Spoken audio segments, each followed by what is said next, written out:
Hello, and welcome back to the Dripping Hartnell Podcast. I'm your host for this episode, Connor J. Sumner, and I'm joined by Abby Louise. Hello. Jimmy Wolfe. Hello. Connor Chadwick. Hello. Jesus. And Aidan O'Connor. Alonzi. We should just call this the All right. Connor podcast because there's many Connors. This time, we are going to be discussing the newly released 60th anniversary special, number 1, The Star Beast. This is the first Beast story. of Star. The Beast from the Stars. This is an interesting topic. This is, of course, the first story in the 3 brilliant, shiny 60th anniversary specials brought to us by the man himself, Russell the Davies. Of course, and this one is, of course, based on the comic of the same name by Pat Mills and Dave Gibbons. Star of the Beast. Featuring the Wrath Warriors, Miriam Margolyes as Beat the Meep, and of course it features the return of Catherine Tate as Donna Noble, which is very exciting for everyone involved. So, opening thoughts, everybody. Meh. Yeah, I have to be honest. I would give it a. I have to say I originally 6 out of 10. On a rewatch, I'll give it 7. I did enjoy it. Harsh reviews there, but from Jimmy Wolfe. No, I did. I agree with Jimmy. I'm with Jimmy on this. I enjoyed it overall. I'm on a bit of an ease. I enjoyed it overall. And I'm gonna choose my words very carefully here because this is I genuinely want to treat this subject with real reverence. It felt like they were trying to crowbar a lot of social issues in at one, and it just. I don't think that's a bad thing. I want to make that very clear. Representation is extremely important, but I feel like they tried to put so much in that they didn't address a lot of it in perhaps the better way it could have been.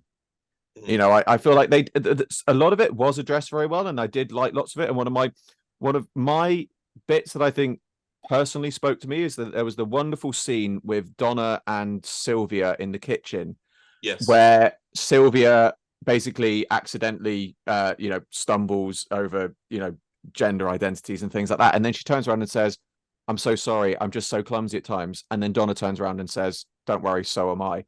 Loved that bit because it, to me, that was something which isn't shown enough in things like this, where it says it's okay to make mistakes. If you've made a genuine mistake and you're sorry for it, it's okay. You're not offending anybody. And I love that because I feel like for a lot of the stuff later on in the episode, that spoke to an audience who are perhaps not up to date on a lot of social terms and things like that. And so it was great to see the many different levels of representation that you had in this episode. I think it was a great thing.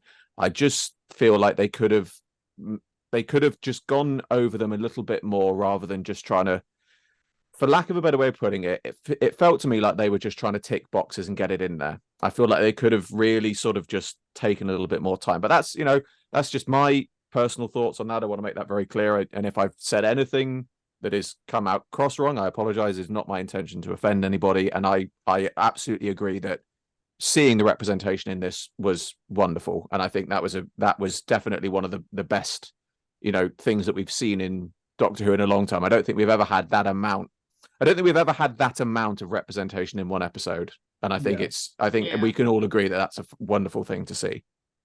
I think I agree because I've been looking on Twitter for the last couple of days to see the general reaction, because obviously I'm very aware that I'm not a part of that community. Yes. I can't I don't feel like I can comment on how that was presented. For example, I felt that the scene on the street with the kids on bikes, dead naming, and then the scene with Sylvia were really nicely presented. Yeah.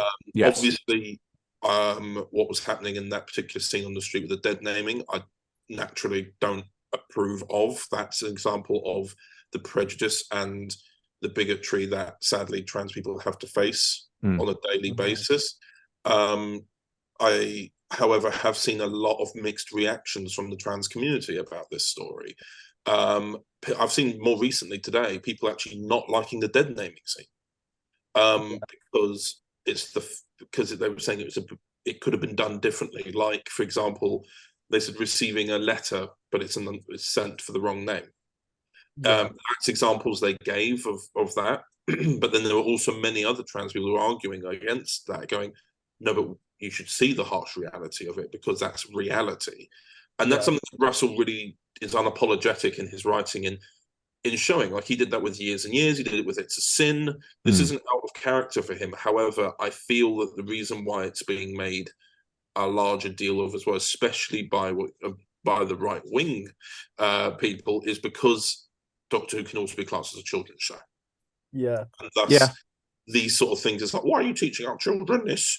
But it's important. This is our world. And I saw Russell, like, there was this clip circulating from the Doctor Who official podcast that they've got now, and they've just started, where there was a clip of Russell talking about the reason why the name was mentioned, and that the name actually means doctor and healer, and it was just a nice reference to Donna. But a lot of people have taken it as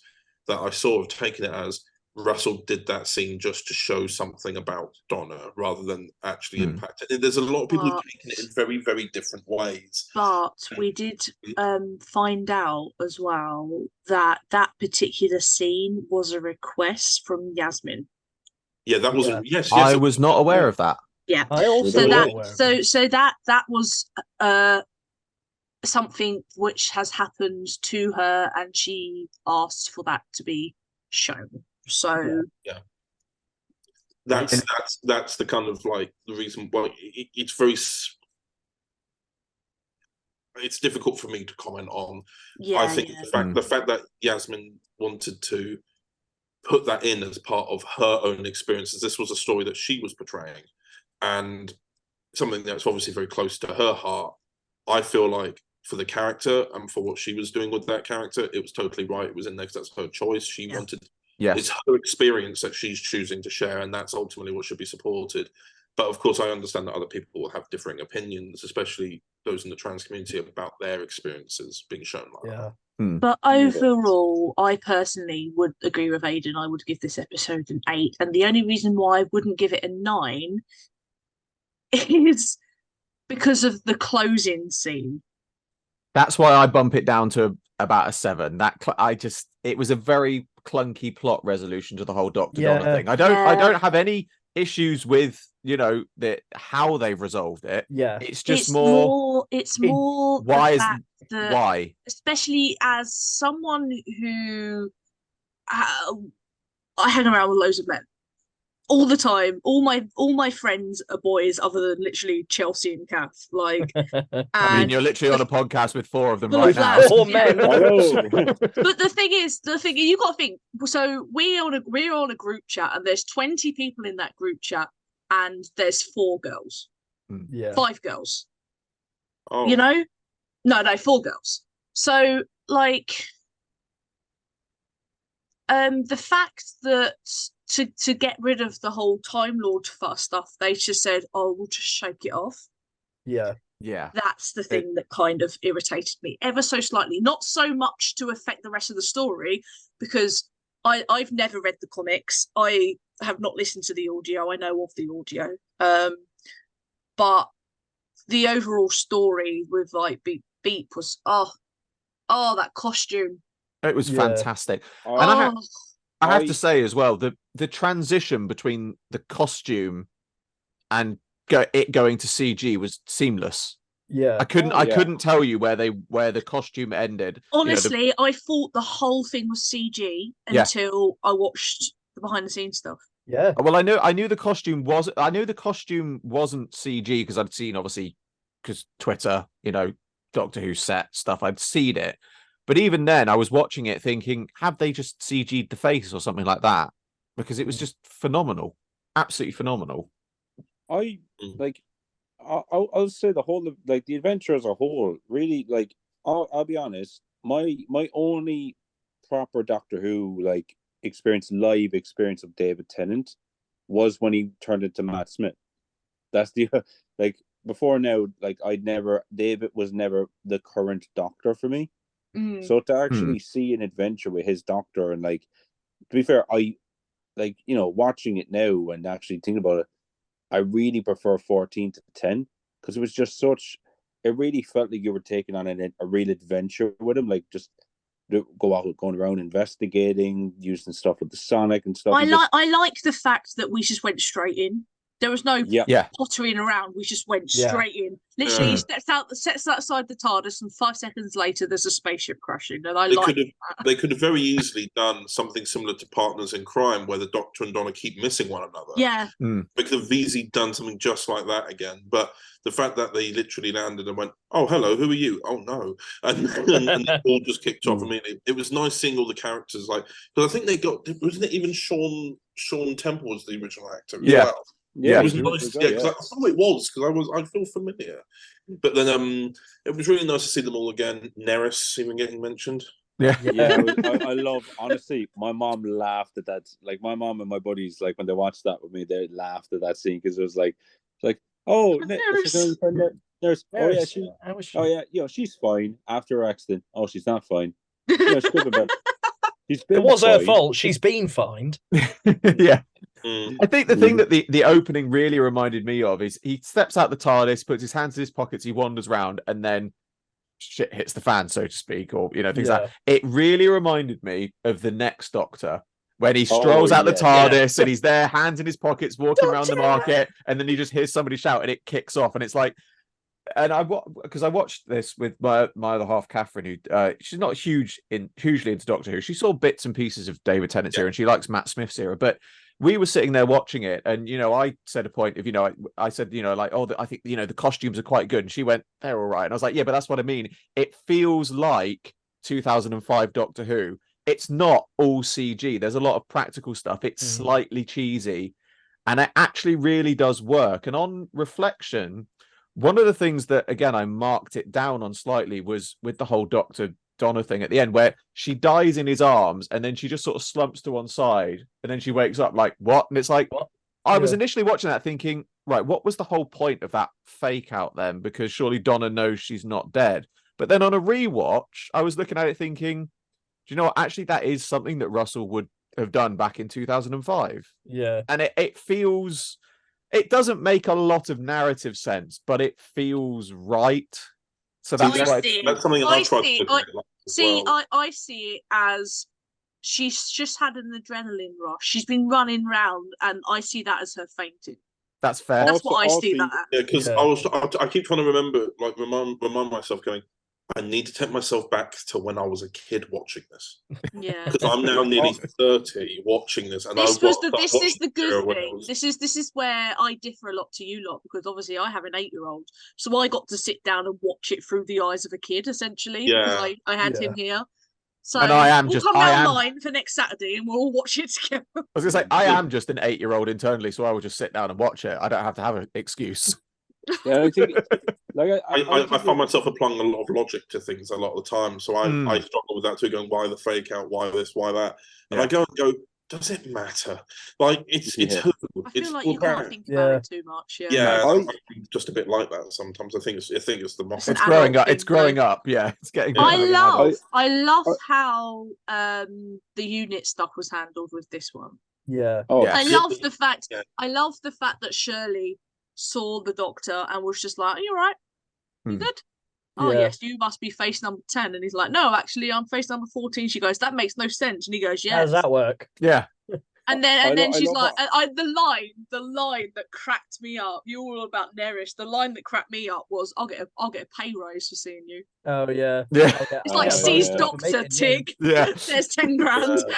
And I love the bit at the end where she's just going away, and he's like, waited your whole life, and she's like, and he's just like, do you know what makes me laugh? Because they've just uploaded it with commentary. Yeah. And I'm a sucker for commentary. And when she says, "Oh yeah, I'm unit scientific advisor number 52," and all of them are sat there going, "Have we met 52 scientific advisors?" and Dave is like, "No." He went, "I know Osgood was one, but I don't think there's been 52." And the other girl on the sofa was like, "I'm sure we just picked a number out of the air." Yeah. Yeah. It should have been 63 for the little reference.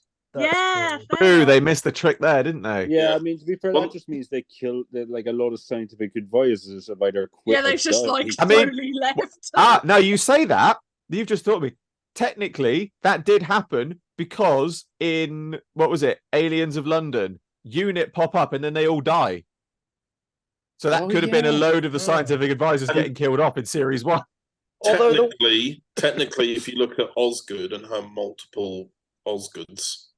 That's true. There's been a lot of them as well. There have been at least 2 Osgoods. Well, I mean, the way I interpreted it is it's just UNIT is this huge operation now, more than it was in, the 70s.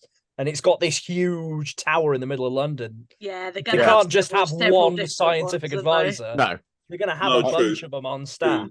But also, I like the fact that with this story, because a lot of unit stories we've had recently have always ended up with the Brigadier or Capes showing up. The fact that we got Unit this, but it felt very Aliens of London when Unit were there, but we just never saw the high ups. They were just in this sense. It was like you really like we were just saying, you really see the scale because there were people doing their own operations. So sure, Kate got a reference. We know from the trailers that she's going to probably show up in the 3rd special. Yeah. But everything's having a nice build up to it. We've seen Unit.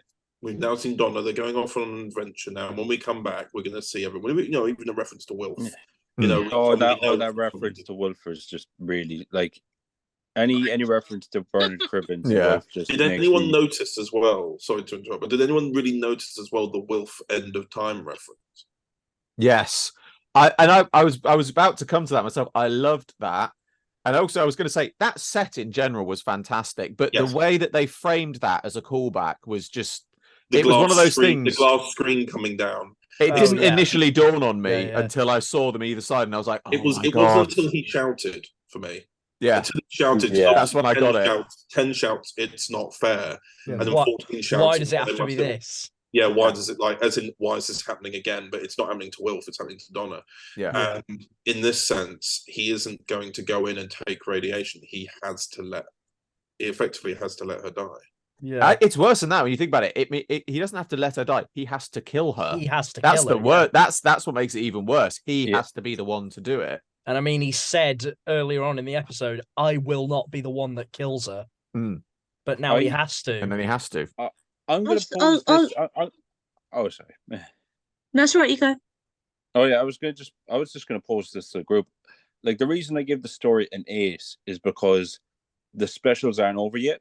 And I always I'm looking at this as a full thing, and I'm just looking at.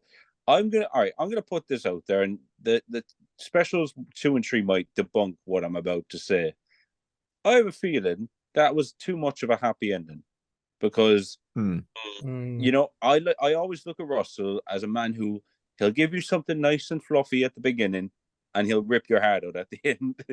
He will brutalize you at the end of it. So I'm just like. Did we just get the nice fluffy ending before we get the really punch? They are really, really happy at the end of it. Yeah. So you get what I mean? Like that. The thing with you keep bringing it up that what's making 15 so upset in that shot that we keep seeing? It's probably not going to be this, but my sort of theory that just sort of popped into my head when you mentioned it a while ago is. He's in a graveyard. What if he's seen Donna's grave? Now I've literally, as you're saying that, interrupted pretty quickly. Sorry, no. As you're saying that, something else just occurred to me: is he's not just in a graveyard. We've seen him outside a church. What if he's at the same church where Donna gets married? Yeah. Oh, it could be that. You lot. Abby's like, right, I'm going to bastard. completely change the subject from depressing Donna stuff to the sets, but I'm not just on about the massive sets. Yeah. The whole house, interior and the garden was all in a studio. All in studio. It was fantastic. They literally built a house to blow up a house. Yeah. Was the house a set? Because I saw a behind the scenes video with the house is a set. They were blowing it up. They weren't going to do that to a real house. They were going to use a house, but then they realised that they had to blow the house up. Yeah, but I've seen it's a set. It's a set in a studio because it's a bit like Coronation Street. Oh. They've basically just built that because the outside yard is a set as well. Mm. And the alleyway when they first saw Beat the Meat, that was a set. So basically they've just done a quarry. They built a whole street. Pretty much. Thank you, Disney.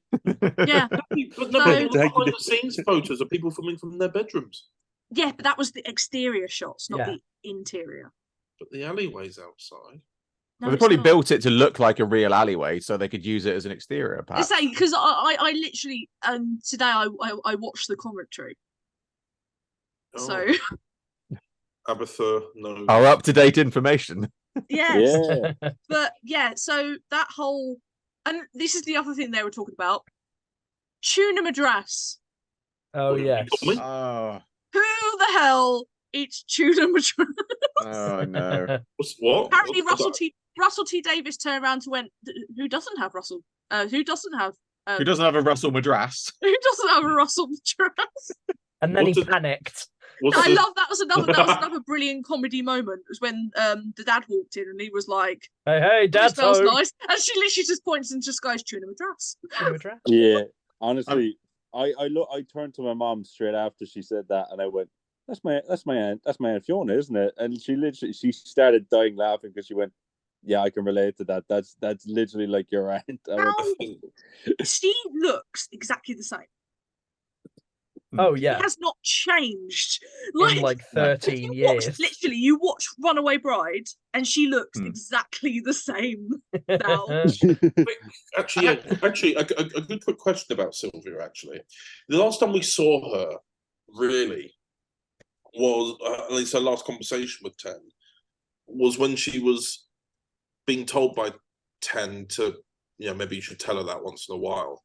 Have we seen, do you think in this episode at least, we've seen any character progression between her berating her daughter into actually being supportive? I think when they have that conversation in the kitchen, when Donna's like, "It's okay, you're doing well," I feel like just doing that has shown they've gone a bit closer. And it's the fact that, she's in her house cooking her dinner when she hasn't asked her to. Yeah. She's doing these sort of nice gestures for her. That's nice, though. Because I didn't really clock on until now that they don't actually have a good relationship. I always think back to the Turn Left episode. I feel like Sylvia is the sort of mum who goes on and on and on at her daughter, and then as soon as they have a grandkid, realizes the mistakes and tries to rectify them. I feel like that's very much the Sylvia POV. So Donna had their child, and then she's like, "Oh, hello, I'm going to help you now." Because Donna, I think it's because Donna got married and had a family. She realized, maybe my daughter can do it. That's what I reckon. Because it was always in the early days, wasn't it? Like Sylvia going, "Oh yeah, you had an issue with another man, did you?" And all this. But now you're settled and stuff. Like, yeah. Can I just say, what's that, Aidan? I was just going to say, one thing that I loved seeing after all this day was the bit where Sylvia saw the doctor again and just went, "You." The good thing as well, I think at End of Time she just comes out screaming, "You can't be here!" And now she's just like, it's just seething rage. Yeah, I've had enough. I do love the fact though, like he's like, "She can't know who I am," and then he like hands her the Sonic and all this stuff. You could just see her in the back of shot, like, what the actual fuck? Yeah. What are you doing? Do you care about this or not? I think the rules of the memory thing changed slightly. Yeah. Yeah. Oh, definitely. Not too massive. I don't know if that's because the Metacrisis jumped down the generation, so it was a bit weaker.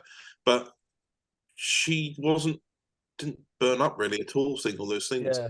But it's like I think there is a line in there where he does say that he can be seen, but he can't name himself. That was it. It was. I was just about to say this. It's like it was when Sylvia came to the door and she was like, "You said if she ever sees you again, she will die." And he goes, "Well, if she remembers me, that's a bit different."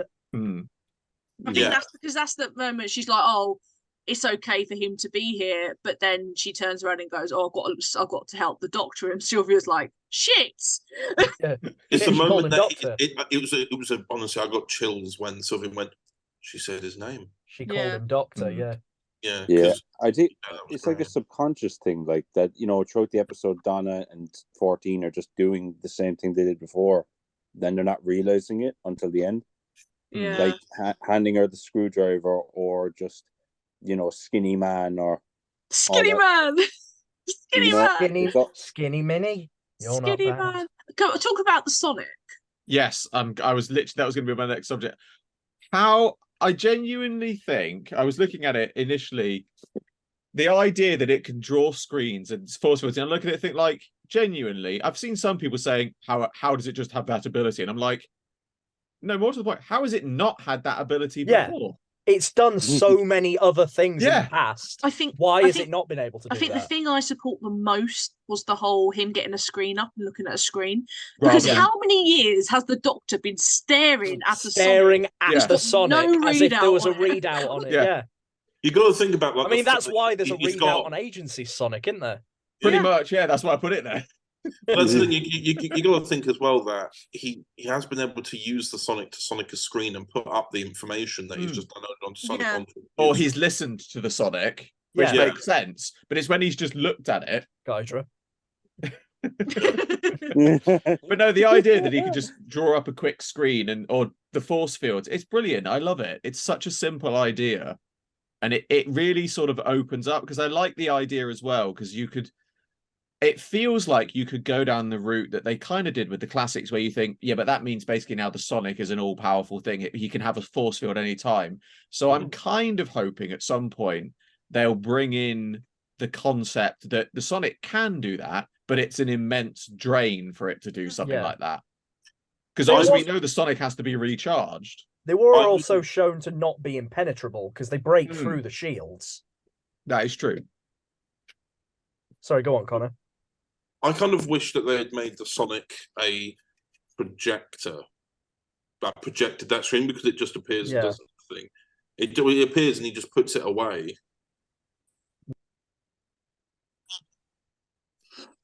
Yeah, no, I completely agree. Like, because I say, like, the whole Doctor looking at a Sonic just doesn't. Yeah, and the force field thing was hilarious, though. I like that. Yeah. I hope that's not overused. This is the only fear, isn't it? That now the Sonic can do even more. But what I like as well is that the force field isn't permanent. No. True. Oh yeah, like I said, they broke through the force field after a bit. I do like when for around the end, where obviously he was trying to use the Sonic to obviously disable the ship. That, like, when it was deadlocked, the Sonic actually got shorted out by it. Yeah, and you saw the smoke. So I was like, I love those little bits where, like, I love the fact that he's like, I've been deadlocked out. I'll just have to use my hands. Yeah. Yeah, and it's just it's that thing of, like, even technology actually shorting out, and then just the realization, right, back to number 5 then. Back to basics, yeah. But it's also interesting. It's also interesting to note that we actually don't have a. I know we've never hugely had them in the past, but we've not really at the moment got an origin story for that Sonic either. Because it's interesting, because to me it's like, again, liberation of the Daleks, minor spoiler alert, the 13th Doctor's Sonic gets destroyed, which implies that he gets the new one. But the weird thing is at the start of I'm going to lead this slowly into talk about the TARDIS set as well. But at the start of the episode, he's got the 13th Doctor's TARDIS. Yeah. But he's then got the new Sonic. But the new Sonic seems more akin to the newer TARDIS set that he gets at the end of the episode.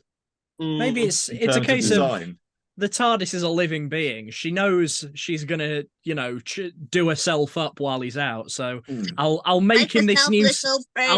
I'll make him this new Sonic just as a little teaser for what's to come.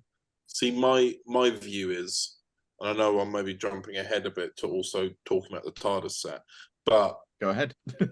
Should have been 13s at the end. Donna pours the coffee. Donna blows up 13. Yeah. That's what I thought was going to happen. I thought that the fire at the beginning of Wild Blue Yonder... It should have also been him using 13 Sonic, and it's a deadlock that breaks it. Yeah.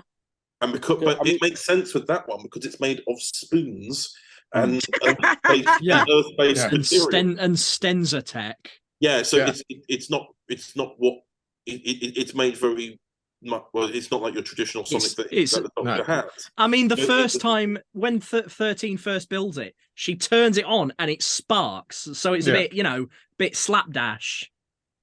I think it I definitely think that. All right, obviously spoilers for the end of Liberation of the Daleks. If are we okay with spoilers in this? Yeah, in this sense? I do know that they do sort of have something happen to the console at the end that something melts on it. I can't remember my brain. I'm assuming that's why it crashed in Destination Skaro. Basically, yeah. So at the end of Liberation, it's implied that due to something melting onto the TARDIS console, it activates the fast return switch, which sends him back to the early Skaro, hence Destination Skaro. So I can understand that that something's happened to the TARDIS console at that point, and that's why it's. And then after Destination Skaro, David finds himself on an intro screen of a PlayStation 1 game. Yes. about that quickly, they should not have done that. That was a real shoot. But literally within, I looked at the timing on iPlayer when looking at it. Within 8 minutes. He's immediately talking to Shirley about the whole story anyway. He could have been talking about it, and then you could have had typical white blur flash to him doing it, and then the echoes and everything fading back into present day as he talks about it. Him and Wolfe. I feel like that was a Disney ask that. Yeah. The only thing I really liked the setup of that shot of him off to one side. The only thing that annoyed me about it is it felt like you should have had he's like that on one side in sort of orange, and then it felt like you should have had Donna appearing on the other side. This was my point. This is why everybody has been putting things in that space in between David. Because I was expecting. We've seen PlayStation.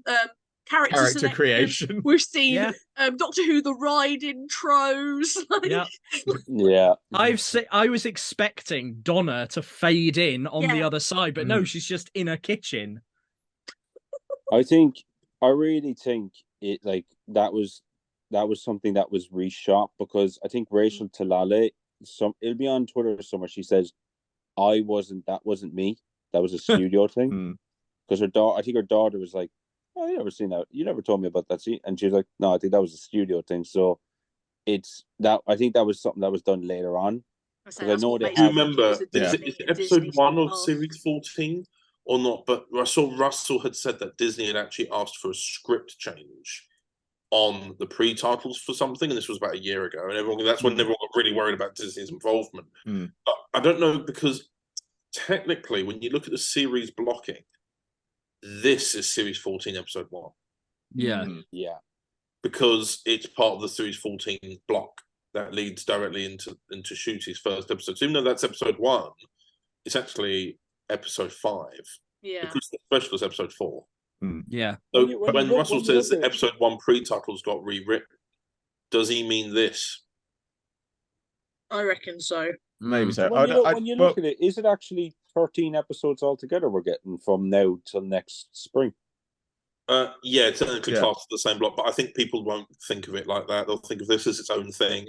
Yeah. Series 15 is its own thing. But in terms of how they filmed it and the way it's being presented, this is technically series 14, episode 1 in terms of how they blocked it. Yeah. Now, because we've been talking about people memeing it, I've just now had in my head, imagine if we see the 10th Doctor on that, and then we see Donna sat at her computer, and then the camera pans round, and that's Donna's screensaver is the 14th Doctor. And then you just see Sylvia come up going, "Stop looking at that." Skinny man. I will say though, imagine, right, if I'm looking at David's face at the end of it, I'm just like, imagine if they did like a Hartnell or Pertwee-esque style thing and it just boomed into the title sequence from that. That would have been good. I was thinking that myself. They could have so put his face in the titles for that. Yeah. I really, really hope we see Hart. If you know anything, listeners, if you know anything about Mr. Chadwick over there, he's a stickler for before we wrap up, can we? Because we've skirted around this. Yes, let's talk about the TARDIS set. Right, I'm going to go first because I love it. I just feel like it's really bare and it needs a sofa or like a cloak hanger, or it just needs stuff in it to make it look lived in. It feels very clinical at the moment. Which I think is what's going to happen with, well, technically what already has happened because it's all been filmed with Shooty, because it's more for him, isn't it? It's David's only back for 3 episodes. I do love the fact that now the Doctor has the mood lights and that everybody now has in their bedrooms, and he's got like a little controller and he can change the light. I will say this. One thing that I don't know why it just made me feel really like nice is the Boyhood thing of just like the Doctor running around it, and I'm like, yes, we'd all do that. No, that was not the Doctor. That was David Tennant. That was just David being David. There was no acting there. No, they probably had to tear that poor man away from that set at the end of filming. I would have loved it if they had filmed that. That was the first time he'd been on set, and they just just general reaction. That was just his actual reaction. That would have been That would have been brilliant. He actually did. He did say that he did have to take a break in between takes after he did that big run, because he said, "I'm not as youthful as I used to be anymore." And it's so big that it's a long run. Yeah. It's huge. His reaction to the TARDIS reminded me of that. There was a clip that I saw on Twitter today about him meeting the original writers of the Star Beast. Oh yeah. Can you sign my copy of the magazine, please? And but the thing is, he's been so maturely fanboy about it. He's like, this is so exciting. And it's like, you wouldn't be saying this if you were a kid. But he's like, you can hear just the warmth in his voice when he's talking to him, going, yeah, like the Iron Legion. It's his face when he starts listing them all off, and the writer goes, "Oh, he's a proper fan. He remembers all the names." And David's like, "Yes, yes, I am. You wrote for me." Yeah. And he's like, and then what does he says? He says it's in a loft, and they go in a safe. I hope. Yeah. But no, for me, the TARDIS set, I'm not a fan. Dun dun dun. Like the silence is deafening. I'm not. I always thought that 11's first TARDIS was too big, so you can kind of feel how I feel on this. I think the Series 7B/Capaldi TARDIS was the perfect kind of size, cozy, and everything was within reach. I'm thinking, what if they're in another room and there's an emergency? It's going to take them 5 minutes to get to the console. Yeah. I mean, it's impressive, but it is too big. Clip today from Twitter, wasn't it? There was one. What was it? It was from Adventure in Space and Time, I think it was. I sent you a meme that someone had made where Hartnell's first reaction in Adventure in Space and Time was seeing the TARDIS is it's too big. It takes up half. Too bloody big. Yeah. But like I think, like I said, at the moment it feels too big. But I'm sure once it's populated with things, I think that's what it is. It's just too bare at the moment. Once it feels more lived in. Yeah. I just think at the moment it's still so early days. I don't feel like I can judge it considering it just blew up. Yeah. Yeah. My only gripes really with it, there's two of them I've got. One of them I subtracted almost immediately. The first one is we've seen that the Sonic we've got this massive set, and we've seen that the Sonic has got the ability to draw a screen wherever it wants, and yet he's still got this tiny little Diddy scanner attached to the console. Although there is the big thing on the wall, which I'm assuming is also a screen. I'm hoping the big circular screen, yeah. Yeah. But the second thing was, I was watching it thinking, why? Why have you got a coffee? Why do you have a coffee machine on your console? And I thought that is the most ridiculous thing ever. And then Donna did here, oh my God, I've done it again. And I was like, okay, no, that's fine. That was just for Catherine Tate being hilarious. I'll let you have that one. I'll say this, I really want someone to have Dickensian in their TARDIS and for it to have a coffee machine and her just do that. Yeah, because it was such a Dickensian. I'll be honest. You know what would be that was what occurred to me. I thought that's Dickensian, right? Dickensian. I'd like it if when they got back to the TARDIS after, I'm assuming they put it to self-repair. Yeah. When they come back, the console that had the coffee machine is just a different console. Yeah. The coffee machine's gone. Yeah. The TARDIS is like, that was a mistake. I like to think that would be a nice running joke, and as well as establishing for the new audience that the TARDIS does have a personality, because I feel like that's sometimes stuff that can be forgotten, that the TARDIS is alive. Yeah. So like I just want Sooty to be like, I'd offer you a coffee, but the TARDIS decided I couldn't have that toy anymore. Yeah. We're too clumsy around the console. Too clumsy.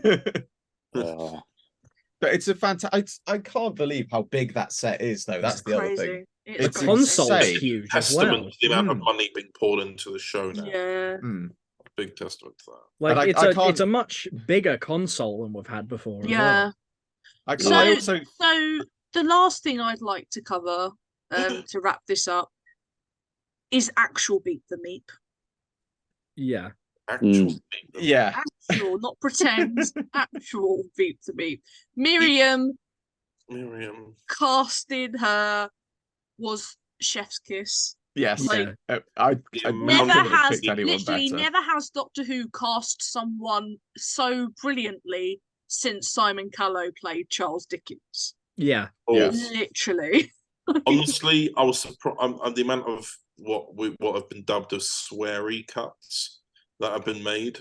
Oh yeah, but yes, yeah, but it's like when Capaldi took over, and everybody. No, but that's what I love about it, because the problem is that they suit Beat the Meep too well.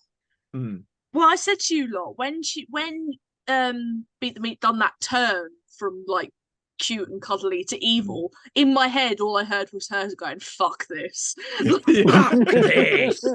Exhibit C.